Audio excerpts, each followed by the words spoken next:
in this administration, you had argued pretty vociferously that it was best to engage and better to be in the room than not be in the room. Then when the president decided to pull out of Paris, you said that was kind of the last straw and you were going to drop off. Mm-hmm. What drove you to that? And if you were still speaking to him today, what would you say to the president? Well, I thought it was worth trying hard to, to do what's worth. It was worth trying. I got a lot of flack from multiple fronts for even trying.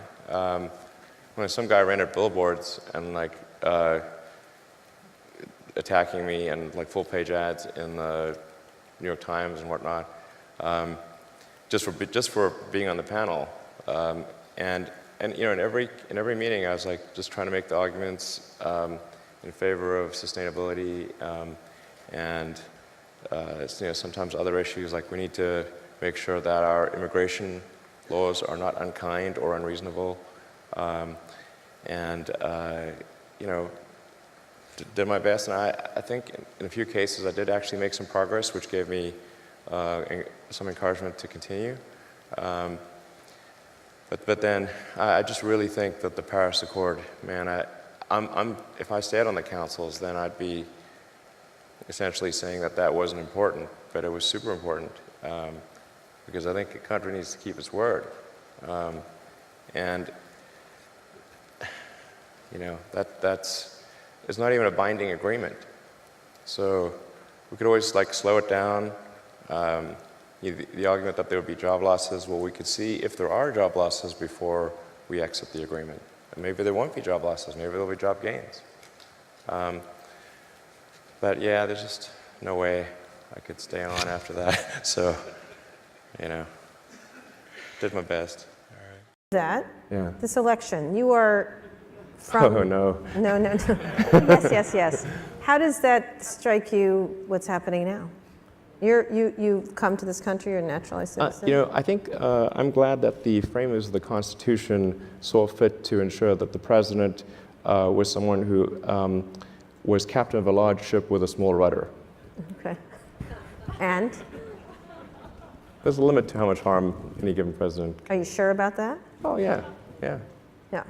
So you're not worried about, are you backing either of the candidates at this point? Trying to stay out of this situation. Because? I don't think that's the finest moment in our democracy. Well, given that it's not the finest moment in our democracy, do you think the best thing is to stay out? Or we'll see. To get in and I'm not sure what I could do to head off the worst. I'm not sure how much influence I could have as one person on the outcome.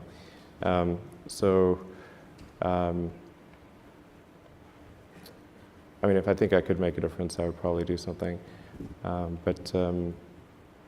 Like I said, I think I'm just glad that being the U.S. president is like being captain of a large ship with a small rudder. Mm-hmm. And so there's just a limit to how much good or bad a president can actually do. Obviously, if a president could make the economy great, and there was a button they could press, they'd be pressing that button at the speed of light. Mm-hmm. They can't. They can't just magically make the economy good. No president wants the economy bad ever. But there's just a limit to how much they can do. I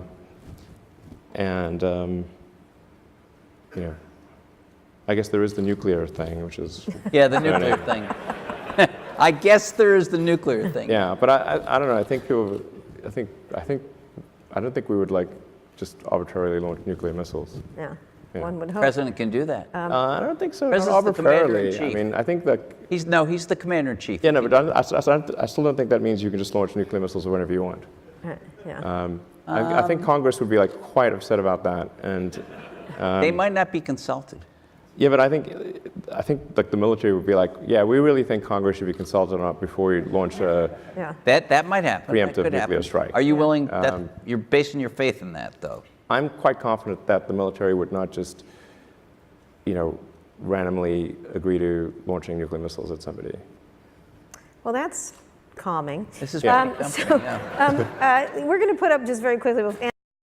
You know, So you're banging your head against a wall here a little bit. it's not easy to get Yeah. these regulations changed. So talking of government, President Obama is obviously trying to do what he can. If you had 5 minutes with President Obama, what would you advise him for, one, stimulating the economy and entrepreneurship and creating jobs? Is there one thing that, if he could successfully get through, that would be a big stimulus, do you think?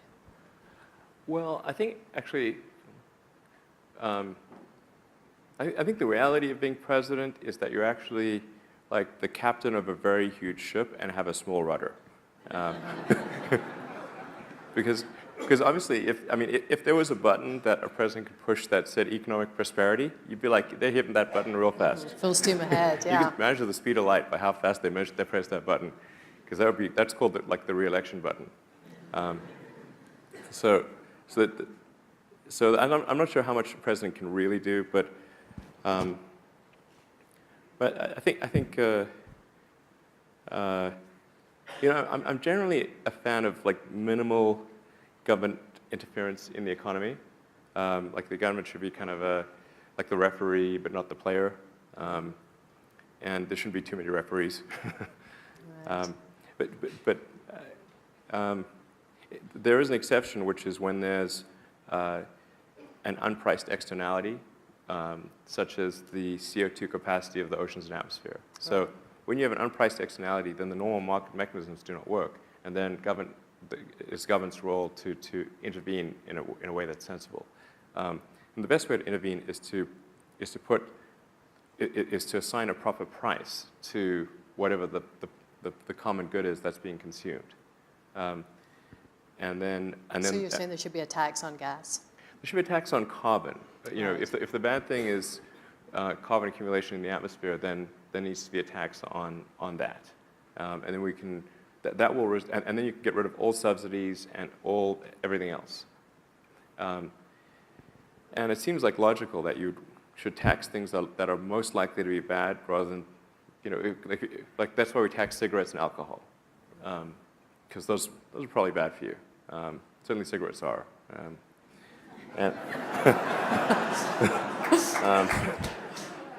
So you want to err on the side of taxing things that are probably bad and not tax things that are good.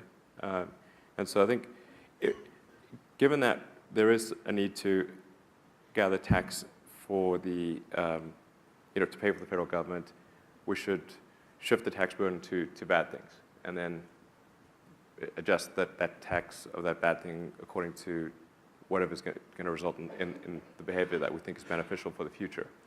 I mean, I think currently what we're doing right now, which is mining and burning trillions of tons of hydrocarbons that used to be buried very deep underground, and now we're sticking them in the atmosphere and running this crazy chemical experiment on the atmosphere.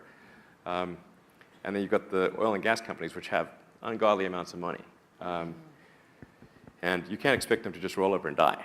Like, they don't do that. So actually what they much prefer to do is spend enormous amounts of money lobbying and running bogus ad campaigns and that kind of thing to preserve their situation.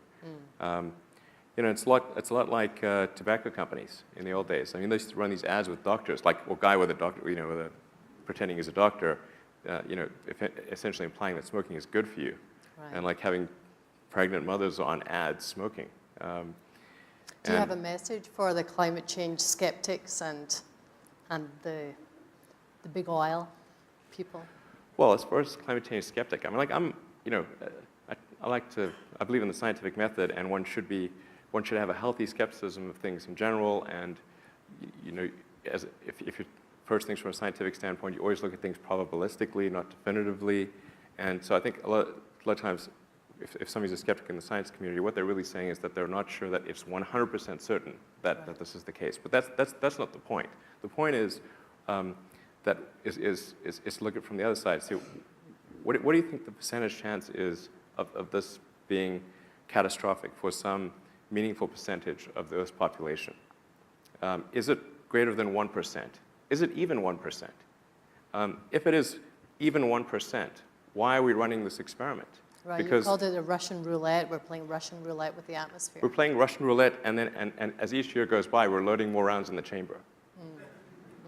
It's not wise. So that's, and what makes it super insane is that we're going to run out of oil anyway. Like, it's not like there's some infinite oil supply. We're going to run out of it.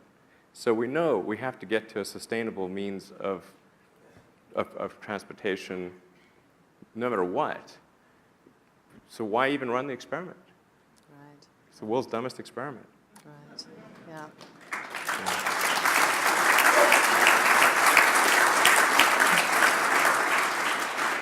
Thinking about life on Mars again, how do you think about cultural unification, systems of government, rules of law, establishing those very early on? Well, I think I was just declared king of Mars a moment ago. Yeah. I like so- that. Yeah. Take it. Yeah, thank Run. you. Thank you. Thank you. So I think most likely the form of government on Mars would be a direct democracy, not representative. So it would be people voting directly on issues. And I think that's probably better because like the potential for corruption is substantially diminished in a direct versus a representative democracy. So I think that's probably what will occur. I think there's I would recommend like some adjustment for the inertia of laws would be wise in that it should probably be easier to remove a law than create one. I think, I would just be like, I think that's probably good because just laws have infinite life unless they're taken away. So I think my recommendation would be like something like, let's say 60% of people need to vote in a law, but at any point greater than 40% of people can remove it. And any law should come with a built-in sunset provision. If it's not good enough to be voted back in, maybe it shouldn't be there. So that's the framework for the government on Mars. I mean, those would be my recommendations. The direct democracy where it's slightly harder to put laws in place than to take them away, and where laws don't just automatically live forever. You'll be a good king. Thank you, Elon Musk. Thank you. All right.